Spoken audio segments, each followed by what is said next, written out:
What if Isabella Rossi's audacious marriage proposal was hiding a secret far deeper than any business deal? You've heard how a struggling single dad landed the CEO, but the most shocking twist is the real reason she chose him, a truth that was cleverly concealed all along. Don't miss out. Subscribe, like, and listen to the full story now to uncover the stunning revelation. The words hung in the air of the opulent penthouse office, as sharp and unreal as the Chicago skyline, glinting through the floor-to-ceiling windows behind the woman who had uttered them. Instead of the janitorial position, Mr. Vance, Isabella Rossi, CEO of Innovatech Solutions, repeated, her voice a low, unwavering baritone that belied the absurdity of her proposal. I want you to marry me.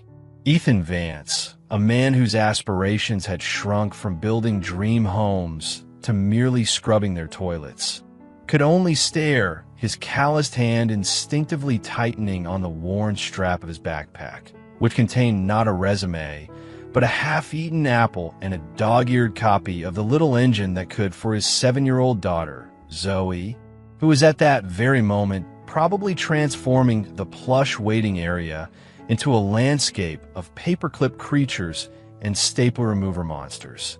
Ethan's mind reeled, a frantic Rolodex of confusion. Marriage? Had he heard correctly? He'd spent the last 3 weeks cycling through every emotion from grim determination to outright panic, all in pursuit of this janitorial job, any job that would keep a roof over Zoe's head and food on their table. He'd rehearsed answers to questions about his willingness to clean toilets, his experience with floor buffers, his reliability for early morning shifts. He had not, under any circumstances, prepared for a marriage proposal from a woman whose photograph regularly graced the covers of business magazines, a titan of the tech world. Isabella Rossi leaned back in her ergonomic throne, a picture of cool, calculated composure. Her dark hair was swept into an elegant chignon, her tailored suit the color of a stormy sky, her eyes sharp and discerning as they assessed him. There wasn't a hint of jest in her expression, no playful glint that might suggest this was some bizarre executive stress test. She looked as serious as if she were proposing a billion-dollar merger. I beg your pardon? Ethan stammered, the words feeling thick and clumsy in his mouth. His heart hammered against his ribs, a frantic drumbeat against the sudden, unnerving silence of the vast office. He glanced towards the closed mahogany door, a desperate, fleeting thought of escape flickering through his mind. What was happening here? Was this a prank? A mistake? Had he stumbled into the wrong office, the wrong reality? The janitorial position pays $18 an hour, Mr. Vance. Standard benefits. My other offer is considerably more generous and comes with a unique set of responsibilities. Her gaze flickered for a microsecond to a small, framed photo on her otherwise uncluttered desk, a photo Ethan couldn't quite make out from his distance. He swallowed, trying to regain some semblance of control. MS. Rossi, I appreciate you taking the time to meet me, but I think there might be some misunderstanding. I'm here for the janitor job. I need that job. The desperation in his own voice was a raw, exposed nerve. I understand your needs, Mr. Vance, Isabella said, her tone softening almost imperceptibly. And I believe what I'm proposing could meet them, and then some. Think of it as a contractual partnership. Before Ethan could formulate another bewildered question, the intercom on her desk chirped. MS. Rossi, your father's on line 1. He says it's urgent. Isabella's jaw tightened almost imperceptibly. Thank you, Claire. Tell him I'll call him back. She turned her attention back to Ethan, the moment of interruption passing like a ripple on a still pond. We can discuss the details, of course, but I assure you, my offer is genuine. Ethan Vance was a man adrift, and Isabella Rossi had just thrown him not a life raft, but an anchor made of solid gold, attached to a very strange, very deep sea. The question was, would it save him, or pull him under into depths he couldn't even imagine? And what about Zoe, his bright, innocent Zoe, waiting just outside, oblivious to the seismic shift that had just occurred in her father's already precarious world? Just 6 years ago, Ethan Vance had been on top of the world, or at least his small, carefully constructed corner of it. He and his wife, Sarah, had poured their savings and souls into Vance Homes, a custom home-building business that prided itself on quality craftsmanship and honest dealings.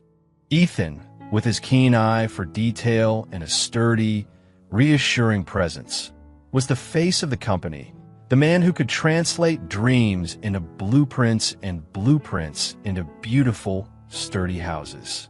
Sarah, an architect with a flair for innovative design, was his partner in every sense of the word. Their daughter, Zoe, a whirlwind of sunshine and laughter, was the joyous center of their universe. They had a comfortable home in a quiet Chicago suburb, a future that looked as solid as the foundations Ethan poured.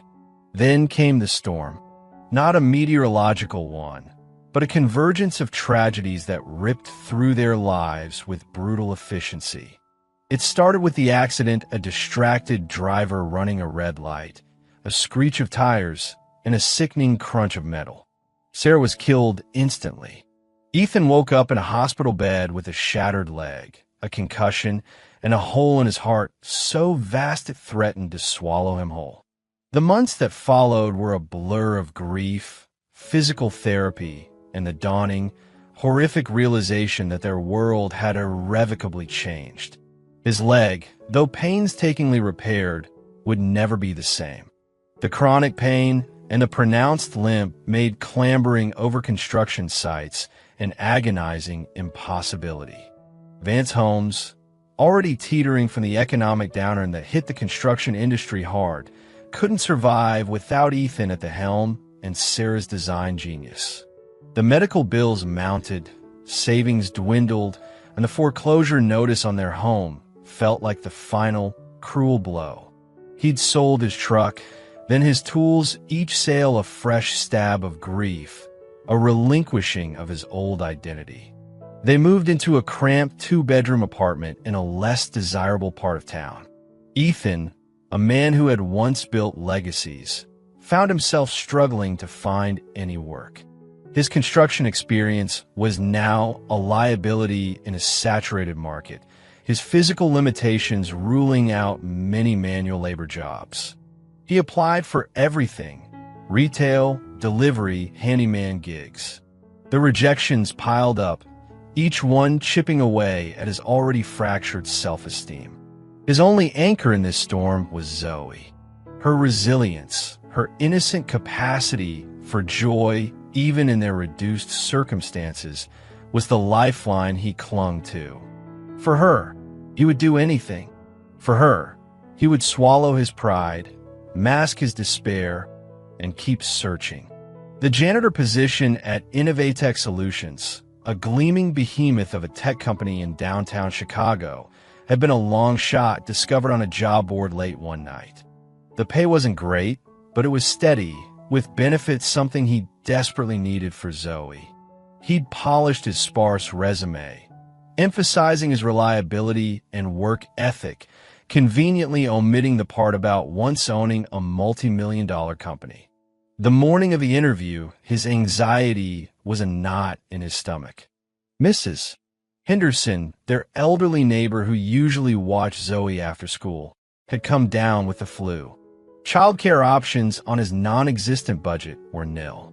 So, with a heart full of apprehension, he'd brought Zoe with him. He dressed her in her neatest outfit, packed her a small bag with drawing supplies and a book, and coached her on being quiet and good. "Are you going to build computers now, Daddy?" Zoe had asked, her small hand tucked trustingly in his as they approached the towering Innovatech building. "No, sweet pea," he'd said, forcing a smile. Daddy's going to help keep the building clean and tidy. Like a superhero cleaning up messes, she'd chirped, her imagination always ready to cast him in a heroic role. Something like that, he'd murmured, the irony not lost on him. The Innovatech lobby was an intimidating expanse of glass, steel, and minimalist art. He'd expected to be directed to a basement office, to meet a facilities manager with a clipboard and a skeptical frown. Instead, after a brief, confused exchange at the main reception, a crisply dressed assistant had appeared and escorted him, much to his surprise, directly to the penthouse floor to the CEO's office. Zoe, bless her heart, had been impeccably behaved in the luxurious waiting area, immediately engrossed in her drawing, leaving Ethan to his mounting bewilderment. And then came the proposal. Marriage to Isabella Rossi. He stared at her, his mind still struggling to bridge the chasm between cleaning floors and exchanging vows. MS. Rossi, he began, his voice hoarse. I don't understand. Why me? A janitor? You don't know anything about me. Isabella's expression remained unreadable. I know you're a single father. I know you're willing to do what it takes for your daughter. I read your application. It was refreshingly honest for a janitorial position. And my head of security did a cursory background check when you were unexpectedly routed to my office for this interview slot. Former business owner, clean record, by all accounts a responsible man fallen on hard times. She paused. And frankly, Mr. Vance, you're not what I expected for a janitor, which in this particular instance is an advantage. An advantage for what? Ethan pressed, a flicker of his old business acumen surfacing through the fog of confusion. This contractual partnership, what does it entail? And why me specifically? What it entails, Isabella said, her gaze direct and unflinching, is a temporary, mutually beneficial arrangement. You would provide me with a certain public image, a stable, family-oriented persona. In return, I would provide you and your daughter with complete financial security, a substantial settlement upon fulfillment of the contract, and a generous living stipend throughout its duration. Enough to ensure Zoe has everything she needs, college fund included. Ethan felt a wave of dizziness. College fund? Financial security? These were dreams he'd thought were long dead. But a sham marriage? What would that do to Zoe? To his own tattered integrity? And the janitor job, he asked, clinging to the one tangible thing in this surreal conversation. A ghost of a smile touched Isabella's lips. Consider it yours if you still want it after our discussion, but I believe you'll find my other offer far more compelling.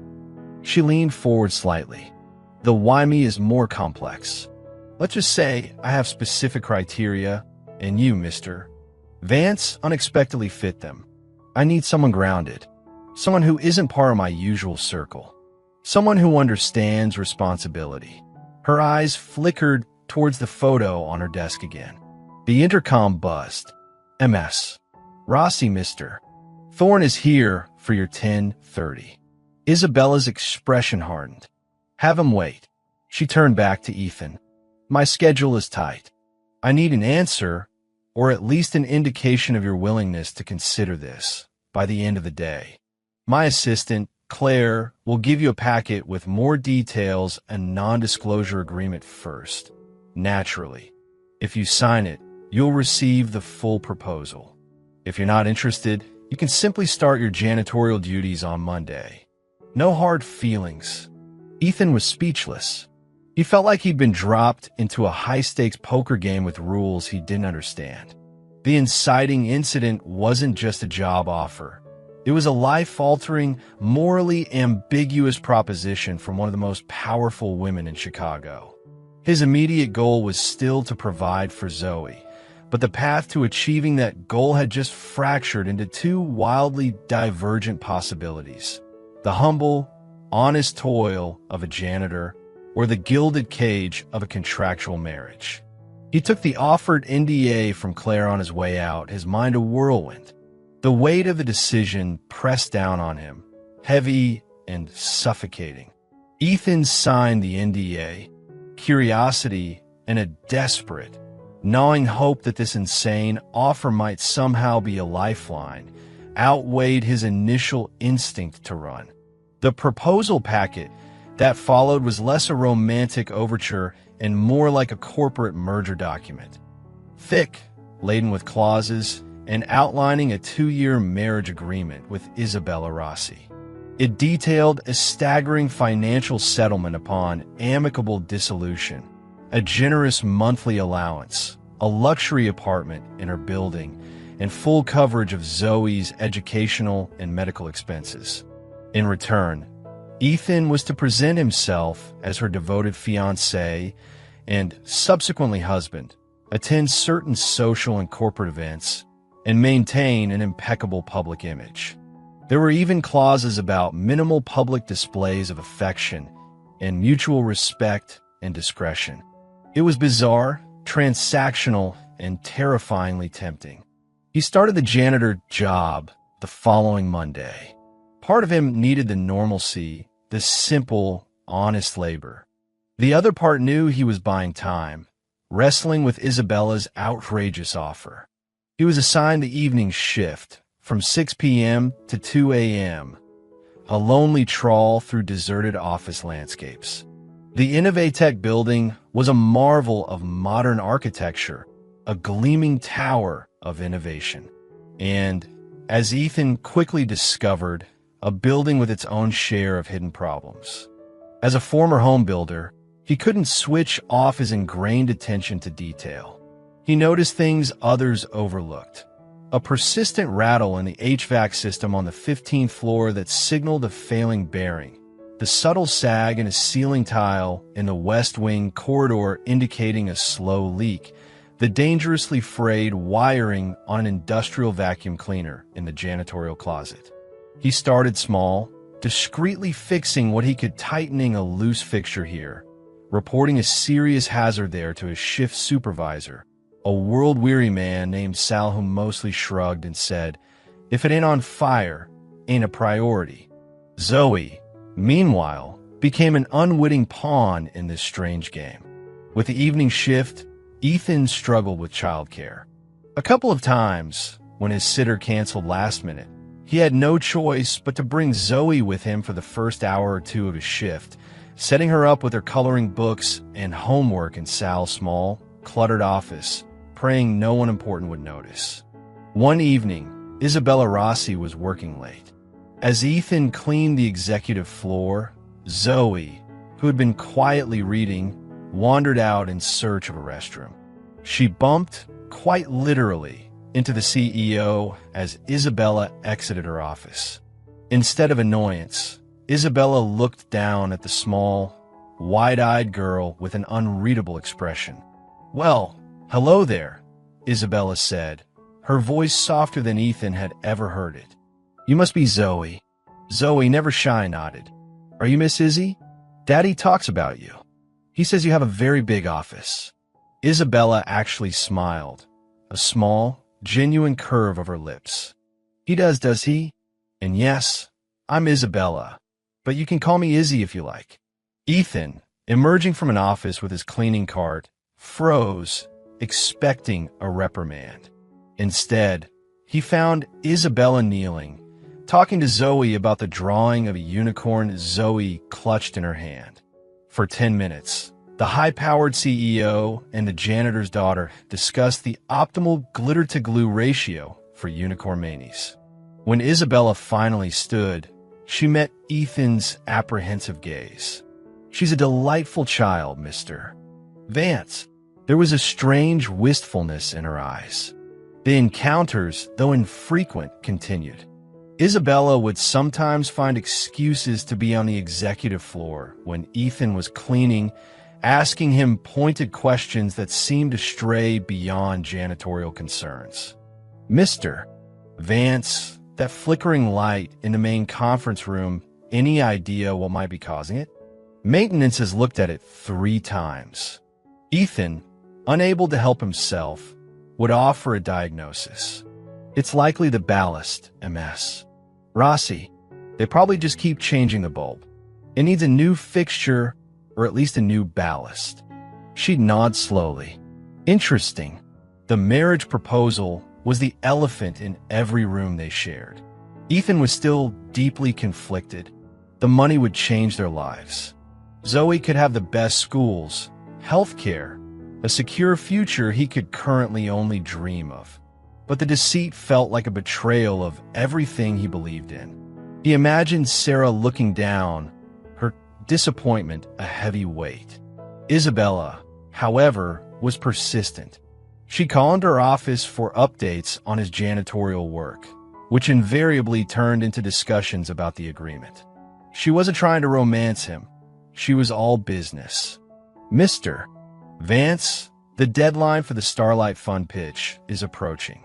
My family situation is becoming a point of contention with certain board members and, more importantly, with Conrad Abernathy, the fund's director. He's a traditionalist. He values stability. So that was it. A business deal. A very big one, apparently. Ethan felt a strange mix of relief and a new kind of unease. He was a pawn in a much larger game than he'd imagined. Complications arose from other quarters. Whispers started circulating among the late-shift office workers and security guards. Why was the new janitor getting FaceTime with the CEO? Sal, his supervisor, warned him, "Keep your head down, Vance.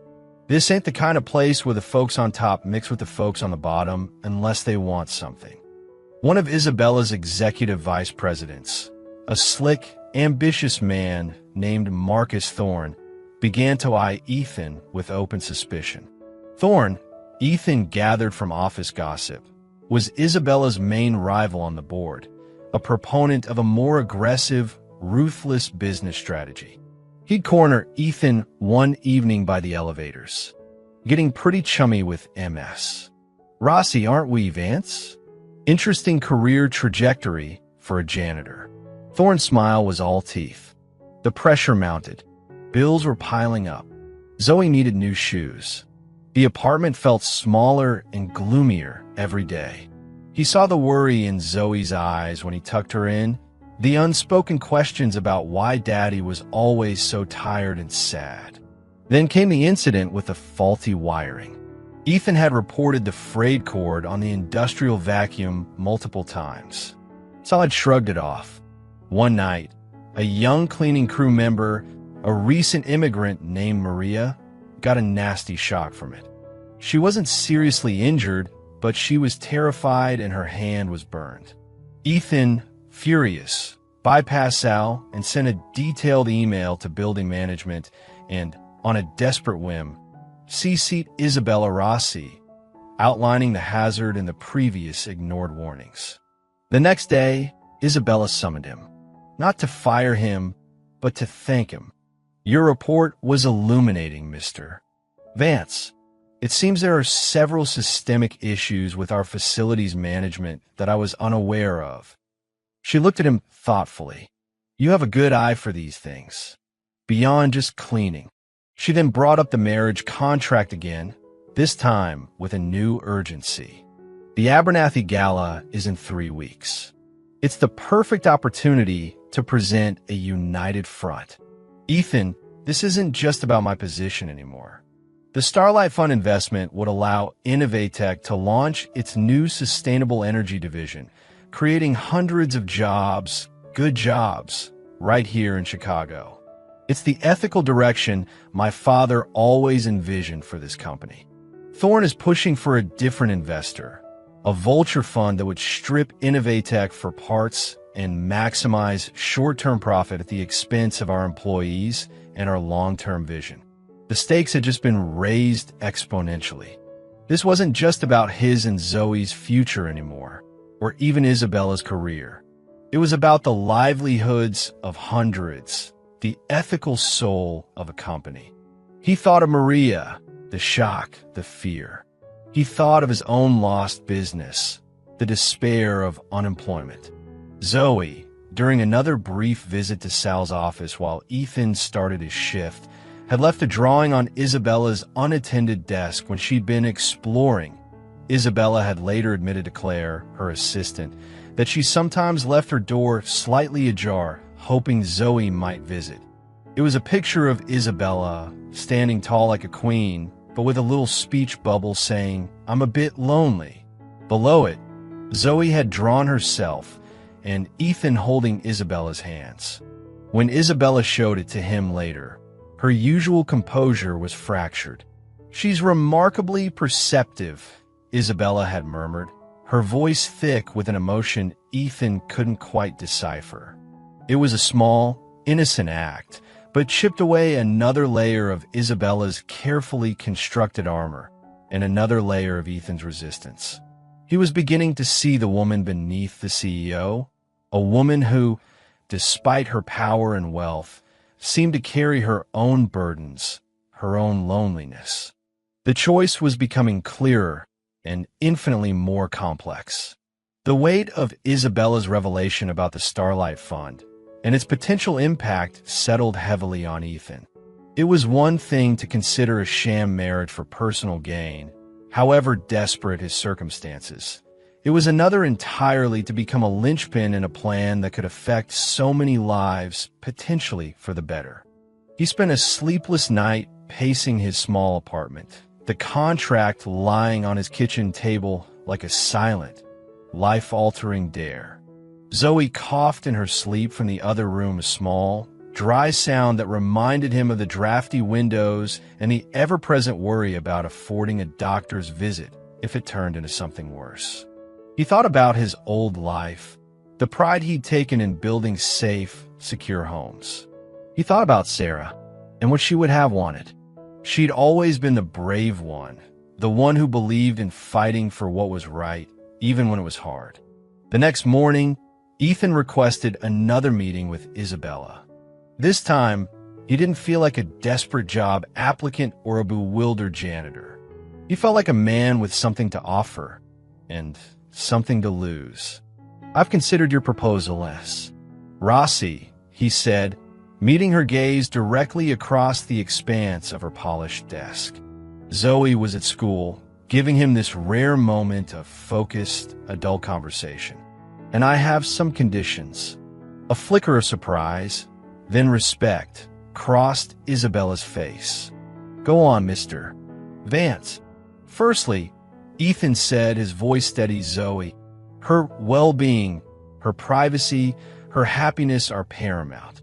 This arrangement must not harm her in any way. I need assurances, ironclad, about how she will be shielded from any negative fallout, especially when this contract ends." "Agreed," Isabella said without hesitation. "I've already had my legal team draft addendums regarding Zoe's protection and future. I wouldn't have it any other way." Secondly, Ethan continued the narrative. "If we do this, it needs to be as honest as a lie can be. I won't be portrayed as some gold-digging opportunist, and you won't be seen as someone exploiting a vulnerable man. We present this as two people who found an unexpected connection, supporting each other's goals." Isabella nodded slowly. "That aligns with the image we need to project to Mr. Abernathy. Mutual respect and partnership." Thirdly, Ethan said, taking a deep breath, "Innovatech. Those systemic issues, I mentioned the safety hazards, the deferred maintenance. If I want to be part of this, even temporarily, I can't stand by and watch people like Maria get hurt or the building itself decay from neglect. You said you were unaware. I can help you become aware." He slid a neatly typed, surprisingly comprehensive report across the desk. "This is an initial assessment of critical safety and maintenance issues in this building. Things Sal ignores, things your current facilities manager, whoever he is clearly missing. As a former builder, I know these things. Their liabilities, a mess. Rossi, moral and financial." Isabella picked up the report, her eyebrows arching as she scanned the first page. She read through it carefully, her expression growing more serious with each turned page. It detailed everything from overloaded circuits in the server rooms to insufficient emergency lighting in stairwells, potential ADA compliance violations, and the previously mentioned HVAC and leak issues, complete with estimated costs for immediate and long-term fixes. When she finally looked up, there was a new light in her eyes. "This is extensive, Mr. Vance, and deeply troubling. Why wasn't this brought to my attention by my facilities department?" "Perhaps," Ethan said carefully, "they thought you wouldn't care about such mundane matters. Or perhaps they don't have the expertise to see the bigger picture. These aren't just janitorial complaints. They're structural and systemic risks." Isabella was silent for a long moment, tapping a pen against his report. "You're right," she said finally. "This is unacceptable. And you, Mr. Vance, you're more than just a janitor, aren't you?" "I used to build houses," Ethan said quietly. "Good houses. Safe houses. The janitorial role is clearly beneath your capabilities," Isabella stated. "If you agree to my primary proposal, I also want to offer you a formal consultancy role, effective immediately. Head of a new special projects team for facility integrity and safety. You'll report directly to me. You'll have the authority and the budget to address every issue in this report and any others you find." Ethan was stunned. This was more than he could have hoped for. A real job, using his actual skills, making a tangible difference. It wasn't just about the money anymore, or even the abstract good of the Starlight Fund. It was about reclaiming a part of himself he thought he'd lost. "So," Isabella said, leaning back, "do we have an agreement, Mr. Ethan?" The use of his first name was a subtle shift, a crack in the formal wall between them. This was the turning point, the point of no return. He was no longer just reacting to her audacious offer. He was actively shaping its terms, becoming a partner, albeit an unconventional one. He thought of Zoe's cough, of Maria's burned hand, of the hundreds of jobs hanging in the balance, and of the unexpected chance to rebuild not just his life, but his sense of purpose. "Yes, Isabella," he said, the name feeling surprisingly natural on his tongue. "We have an agreement." A rare, almost dazzling smile broke across Isabella's face. "Good. Then we have a lot of work to do, and a gala to prepare for. Our engagement will be announced to the board tomorrow morning. Marcus Thorne is going to be displeased." Ethan felt a surge of adrenaline, a mixture of fear and exhilaration. He was in, all in. He was no longer just Ethan Vance, struggling single dad and janitor. He was Ethan Vance, consultant to the CEO, future, fake, fiancé, and a man with a mission. He was moving from the shadows of the night shift into the bright, glaring spotlight of Isabella Rossi's world, and there was no looking back. The game had changed, and he was now a willing and crucial player. The announcement of Isabella Rossi's engagement to Ethan Vance sent shockwaves through Innovatech. To most, Ethan was a complete unknown, and the speed of it all fueled a whirlwind of gossip and speculation. Marcus Thorne, as predicted, was visibly furious, his polite congratulations to Isabella barely concealing a simmering resentment. He cornered Ethan in the executive lounge a few days later, his demeanor a thin veneer of civility over cold hostility. "Vance," Thorne said, swirling the ice in his drink. "Quite the Cinderella story. From pushing a broom to practically owning the castle. You're a fast worker, I'll give you that. I guess you could say things developed quickly," Ethan replied, keeping his tone even.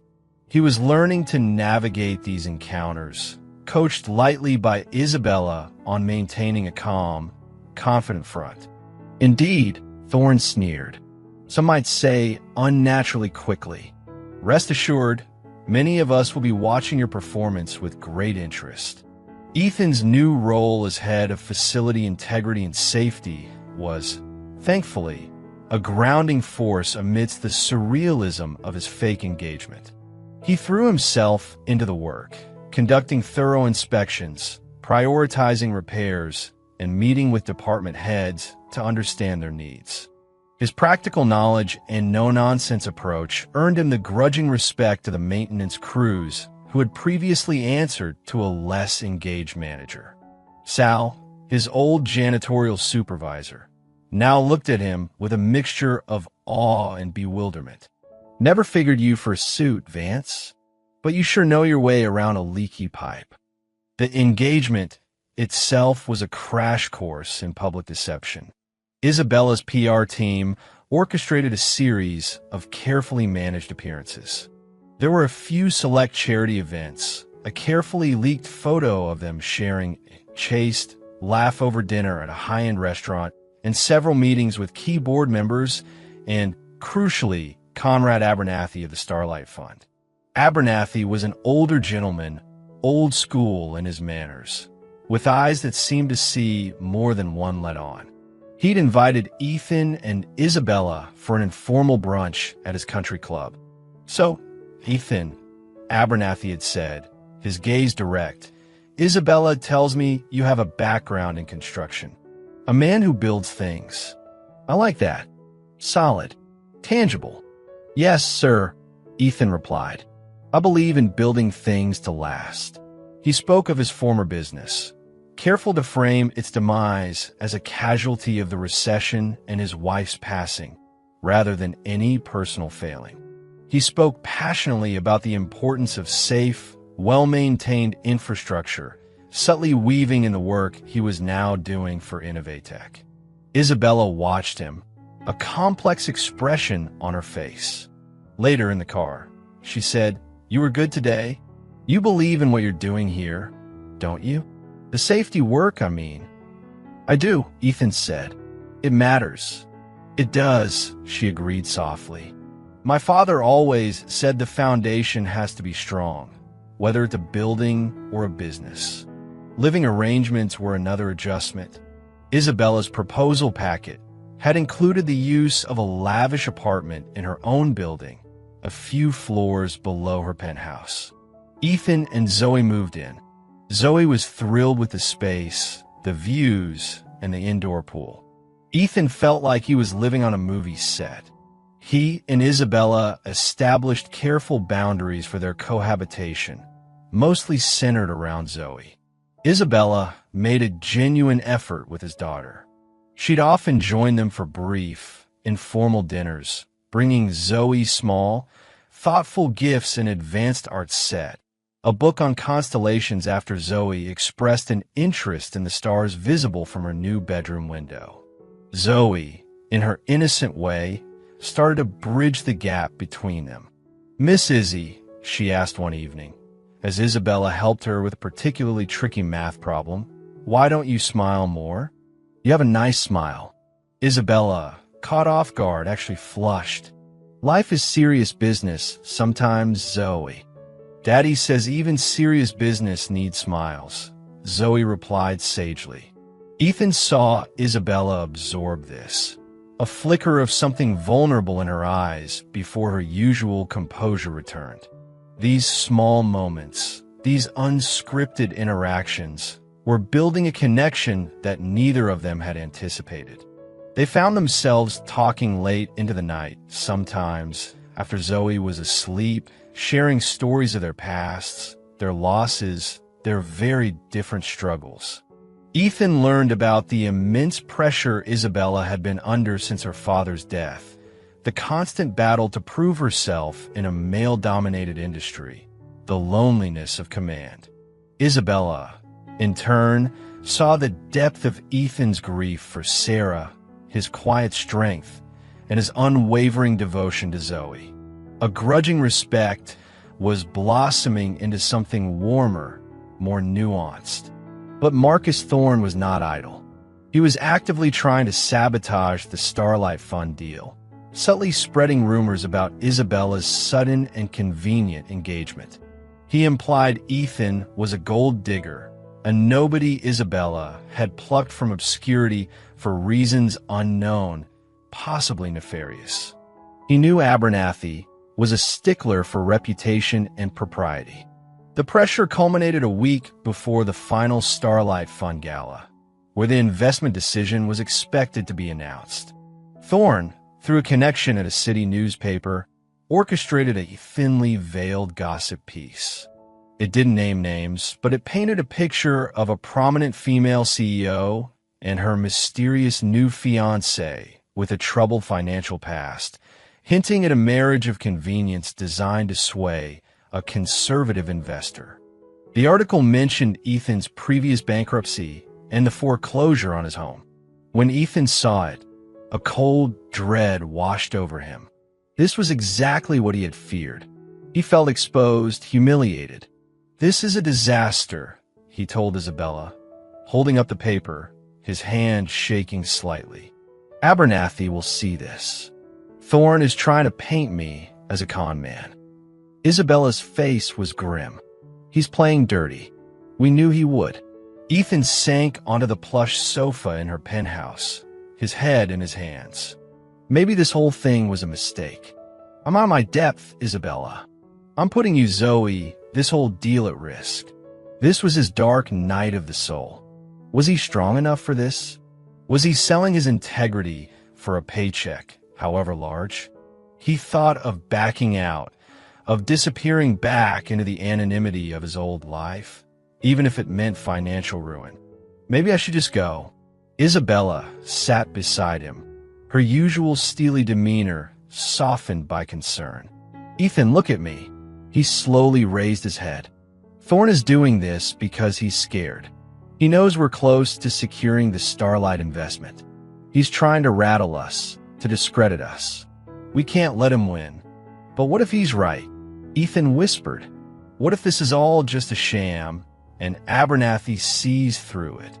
"It started as an arrangement," Isabella said, her voice firm but gentle. "But what you're doing for this company, the safety initiatives, the way you've brought a sense of grounding to this place, to me that's not a sham, Ethan. Your character, your dedication to Zoe, that's real. That's what Abernathy needs to see. What I see." She hesitated.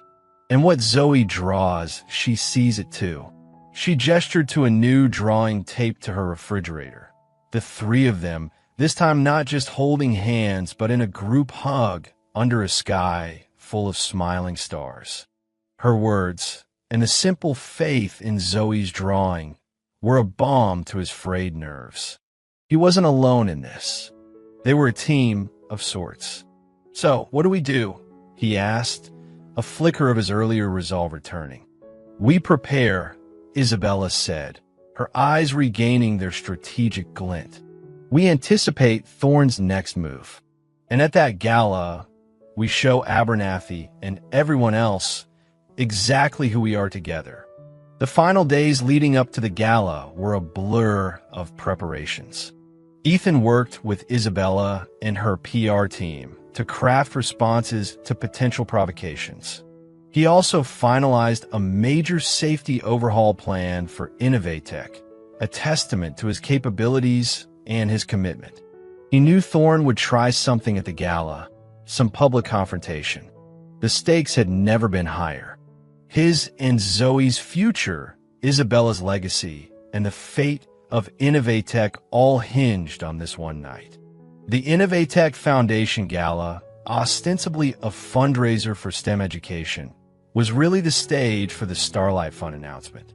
The ballroom shimmered with understated elegance, a sea of tuxedos and evening gowns. Ethan, in a tailored suit that felt both foreign and surprisingly comfortable, stood beside Isabella, a portrait of calm he didn't entirely feel.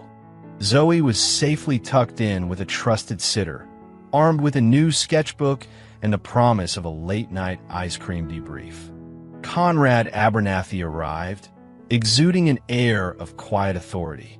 He greeted Isabella warmly, and gave Ethan a firm handshake. "Ethan, good to see you. Heard you've been shaking things up in the facilities department. About time someone did." It was a small comment, but it bolstered Ethan's confidence. Abernathy was observant. As dinner concluded and Isabella prepared to give her keynote address, which would lead into the Starlight announcement, Marcus Thorne made his move. He didn't interrupt Isabella directly. He was more insidious. During a brief Q&A session that Abernathy himself was moderating with Isabella about Innovatech's future, Thorne smoothly took a microphone from an usher. "A fascinating vision, Isabella," Thorne began, his voice dripping with false sincerity. "And Mr. Abernathy, your interest in Innovatech speaks volumes. However, as a board member concerned with the long-term stability and integrity of this company, I feel compelled to ask about transparency, particularly regarding leadership." He turned his gaze to Ethan. "Mr. Vance, your rise within Innovatech and into MS. Rossi's personal life has been meteoric. Some might even say orchestrated. There are concerns, whispers that this engagement is less about heartfelt connection and more about strategic positioning to secure certain investments." He produced a small sheaf of papers. "I even have here financial records indicating Mr.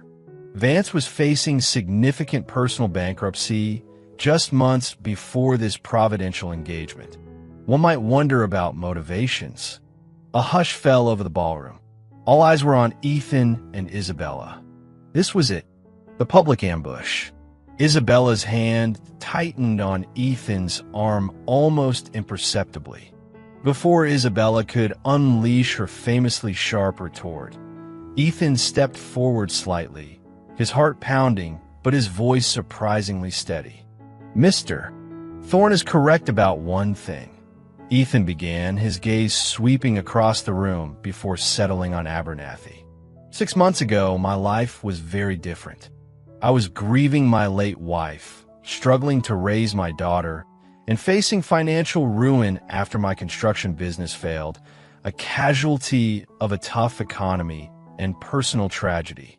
He spoke with a raw honesty that cut through the tension. "Yes, I was desperate. I applied for a janitor position here at Innovatech because I needed to provide for my little girl." He paused, letting his words sink in. What Mr.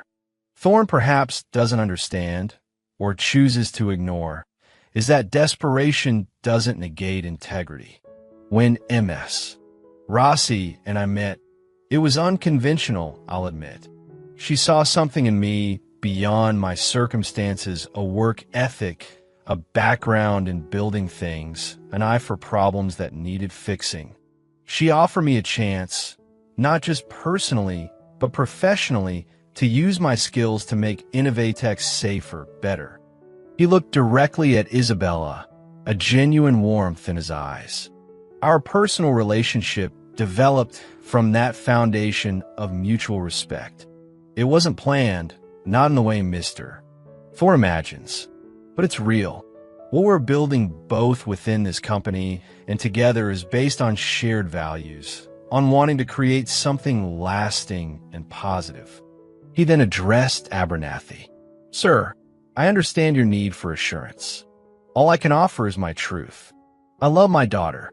I am committed to my work here, and I have come to deeply respect and care for Isabella. If that's not enough, then so be it." Isabella stepped to his side, her voice clear and strong.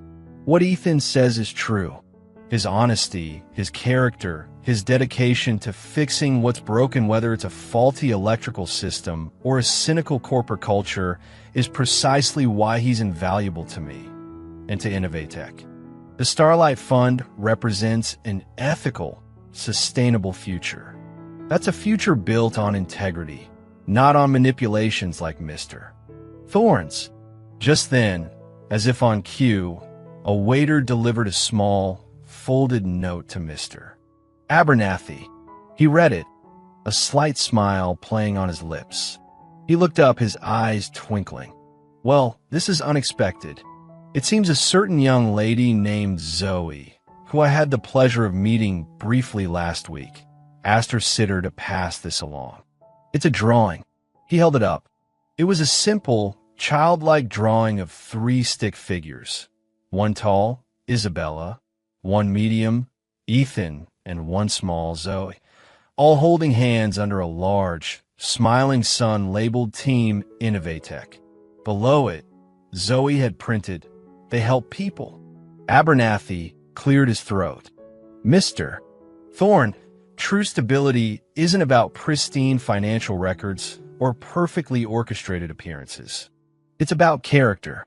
It's about people who, even when faced with adversity, choose to build, to care, to act with integrity." He looked at Ethan and Isabella. "I've seen enough. Innovatech, under your joint leadership, MS. Rossi, and with Mr. Vance's evident character, is exactly the kind of investment the Starlight Fund champions." He turned to the audience. "I am thrilled to announce our partnership." A wave of applause erupted. Thorne stood frozen, his face a mask of disbelief and fury. He was finished. The genuine honesty of Ethan and Isabella, amplified by the innocent wisdom of a child's drawing, had triumphed over his cynical machinations. The aftermath of the gala was a whirlwind of congratulations and relief. Marcus Thorne, thoroughly discredited, tendered his resignation the following morning. Conrad Abernathy, true to his word, finalized the Starlight Fund investment, securing Innovatech's ambitious sustainable energy division and safeguarding hundreds of jobs. A few days later, Ethan and Isabella sat in her penthouse, the city lights twinkling below. The signed Starlight contract lay on the coffee table between them. The marriage agreement was also there, its purpose now fulfilled. "So," Ethan said quietly, "I guess this is where the contract ends." Isabella looked at him, her expression soft. "Technically, yes. The deal is done. We can dissolve the engagement. You're free to go, with the settlement we agreed upon, of course." An awkward silence hung in the air. The thought of leaving, of returning to a life without this strange, challenging, yet increasingly meaningful partnership, felt wrong. "Do you want me to go?" Ethan asked, his voice barely above a whisper. Isabella met his gaze, her eyes searching his. "No, Ethan, I don't." She took a breath. This whole thing started as a means to an end, but somewhere along the way it became something more. For me, at least. "For me, too," Ethan admitted, a slow smile spreading across his face. "It seems my contractual partnership duties might need to be renegotiated for a longer term." Isabella's answering smile was radiant. "I think that can be arranged. Perhaps without the corporate lawyers this time." Ethan's role at Innovatech was solidified. He was no longer just a consultant.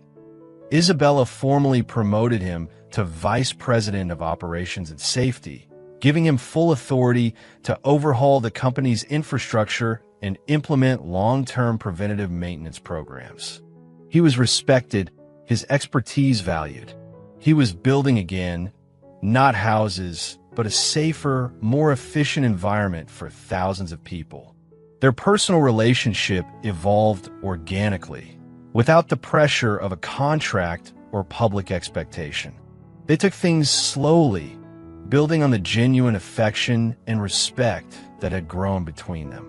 They went on actual dates, explored the city with Zoe, and discovered a shared love for quiet evenings, good books, and surprisingly, cheesy B-movies. Zoe, overjoyed, simply accepted Isabella as a permanent, loving fixture in their lives.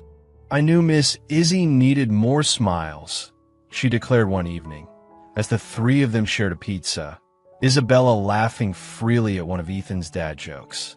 Ethan Vance, the struggling single dad who had shown up for a janitor job, found himself in a life he could never have imagined.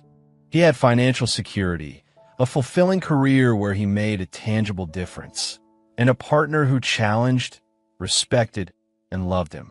Isabella Rossi, the powerful CEO who had once viewed relationships as strategic alliances, found a partner who grounded her, cherished her, and showed her the strength in vulnerability. Their new normal wasn't a fairy tale, but something far more real and rewarding. It was built on honesty, mutual support, and the understanding that sometimes the most unexpected proposals can lead to the most profound partnerships. They were a team, in every sense of the word, building a future, one day, one project, one shared smile at a time. And somewhere, Sarah was smiling too,